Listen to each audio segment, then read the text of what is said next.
So, hello to the listeners of Behind the Walls Talk. This is your co founder, Frankie, and I'm here with my friend, Miss Michelle, and I'm going to let her tell you what she has going on, and it's very, very important for North Carolina. And I'm not going to hold us up. Let's get to it. Miss Michelle, how you Yeah. doing, friend? Oh, we were just talking. It's a great day off for everybody in North Carolina because of the weather. So, and not that we're here to talk about the weather. Honestly, it's going to be a quick interview. The only focus that I have right now is Sentenced Too Young. It's a catchy organizational name, but honestly, all that we're dedicated to is modifications for developmentally appropriate sentencing. We're working with emerging adult science. Basically, our prefrontal cortex of our brain is not fully developed until our mid 20s. In today's day and age, we have the internet to prove that. Taking that proof and applying it to individuals who allegedly committed crimes at the age of 25 and younger, we can easily see that the decision making is in you know not developed, not fully developed.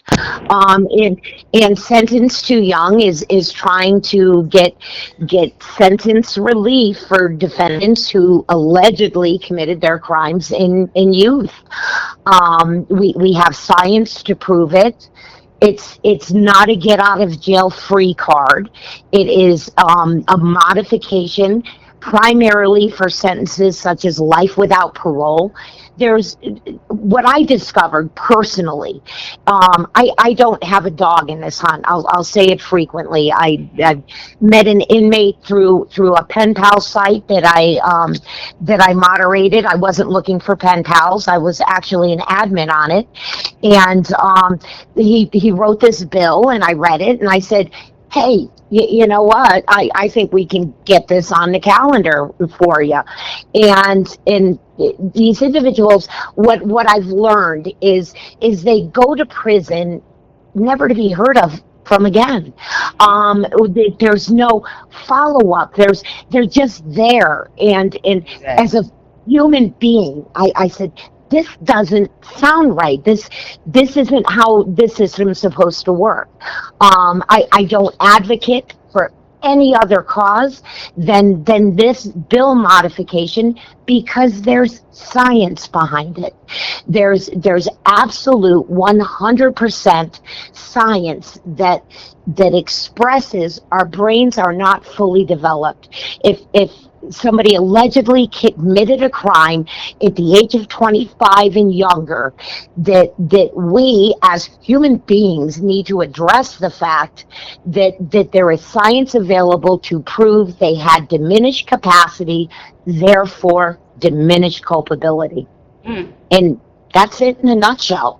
I mean, it's a bill modification that hopefully will provide a review board. Many people have been in the North Carolina prison system for a very long time, and they've achieved so many accomplishments that hey, I'm impressed. Somebody else should be looking at this. Somebody should be reviewing this, applying the science, and saying, okay, they we got to stop ignoring them. I mean, we've got to do something. There are good people who made tragic mistakes at a very young age. We have science to prove their diminished capacity, diminished culpability, and that's what the bill is trying to achieve. There's no other advocacy going on. Personally, I've heard things that I'm shocked and horrified about, and I've also heard things that personally I say, yeah, that's how it works. Right. Um, but but focus is on this bill modification. It is an act to reduce the sentences of offenders who are not considered fully culpable during the commission of the crime. That's it. And my husband fits that bill. It will actually work for us because he was How under the old? age. You Yeah, he know, was under the age.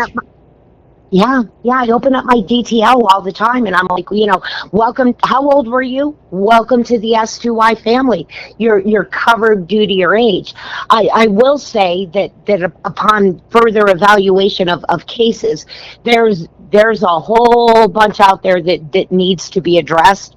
And I do review each individual case. And after everybody knows our March 6th deadline to get sponsorship for this bill. We will be addressing, cases individually. There are quite a few where you can easily apply diminished capacity, diminished culpability. So it doesn't end on March 6th. We don't get sponsorship and then I go, okay, everybody, talk to you later. There's a lot more to be done, but obviously right now we're focused on getting sponsorship for the bill. What should normally take a year or two to accomplish has been on a very tight deadline, for personal reasons. I might not have that type of time. So it's a very aggressive, fast moving approach, because none of us are guaranteed tomorrow. So let's get this done in 2025. Right, I'm with you. Yeah, yeah. Yeah. We advocate for prison reform, sentence reduction, and I support what you do as well because it's still reform. It's still Yeah. reform. It is under the sentence reduction, Mhm. blanket. It's sentencing relief, as I Mhm. frequently say.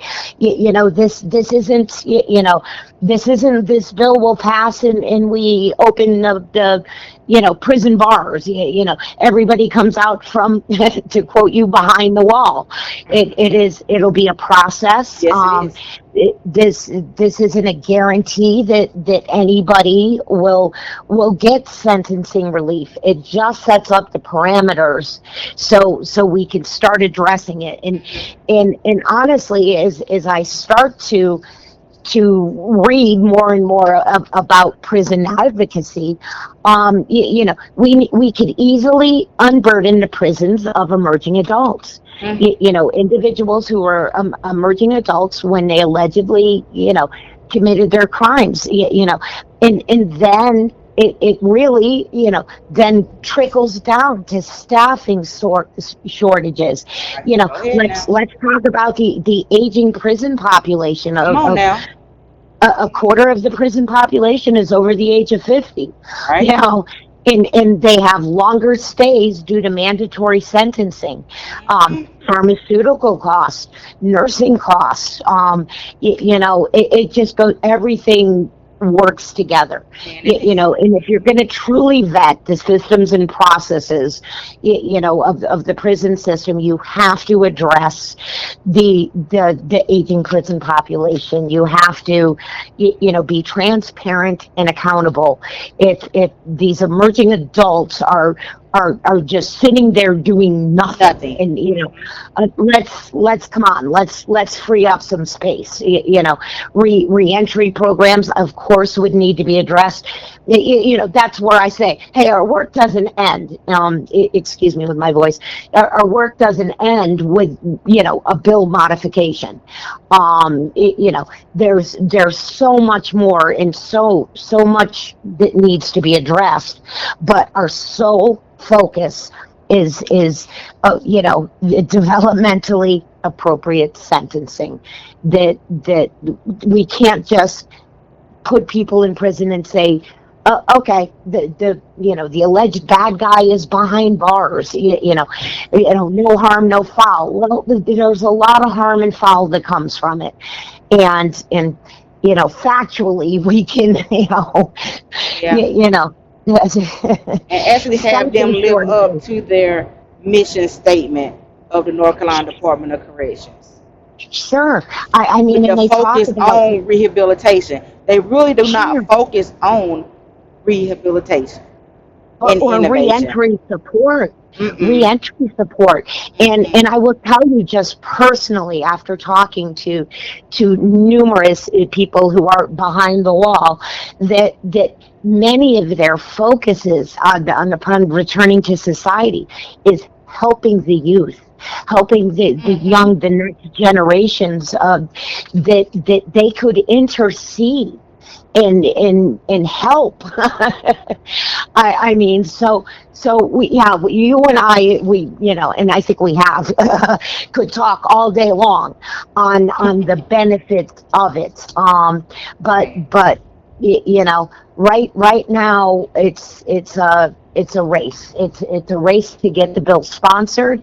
Mm-hmm. I don't think it'll be a problem having it sponsored. Everybody knows the original bill will go through numerous, it'll be altered, it'll be, adjusted, but just working on the principle, of sentencing relief, if a crime was allegedly committed 25 and younger, then this is a big chunk of the prison population that can be addressed. And we could talk, the prisons, they're the largest state Uh-huh. agency.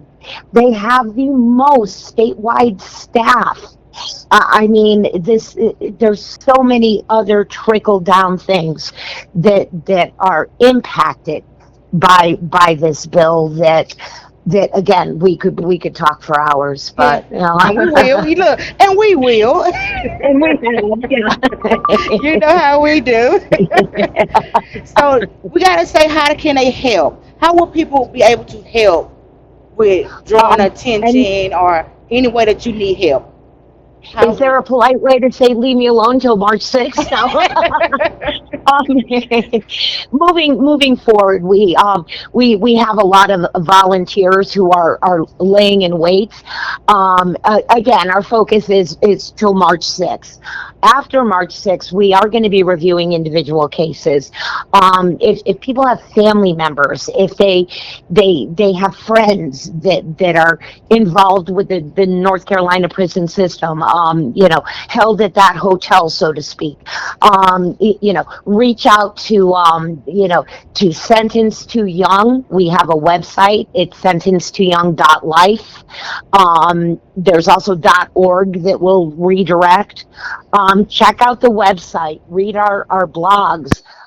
Find our petition, and most certainly connect to our social page on Facebook, because that will in the future be updating and allowing everybody to see not only what we're doing, but where we're going to need help, where we're going to need advocacy. I know everybody wants to rally right away. That time will come when we get this bill modification on the calendar. We are going to need expert witnesses. We are going to need family members' testimony. So most certainly we need everybody to lay in wait, and when the time comes, our Facebook page, our website will update everybody and let everybody know what they can do and when they can do it. Alrighty. Well, we're gonna end it here because they Yeah, got it. We put it out there, and we're gonna wait to March 6th, and we're gonna go to work after that. yeah, we got more work to do. So Yes, so yeah, ma'am. when we're done recording, we'll talk later. But yes, and let me thank everybody who has reached out, and has offered assistance. Also, let me apologize to so many family and friends who are have been suffering in silence. Is the only way I can, let me apologize as a society, that this has happened. It's incredible that we even need to have to address it, and Right. I most certainly have way too much empathy for families and friends who have been, again, suffering in silence. So yeah, let's make some change. Let's make some change. Let's fix Yes, that. ma'am. Yes, ma'am. I thank you so much for talking with us, for speaking with us today. And we here behind the wall support you to the All right. utmost, to the fullest. We got your back. Sounds good.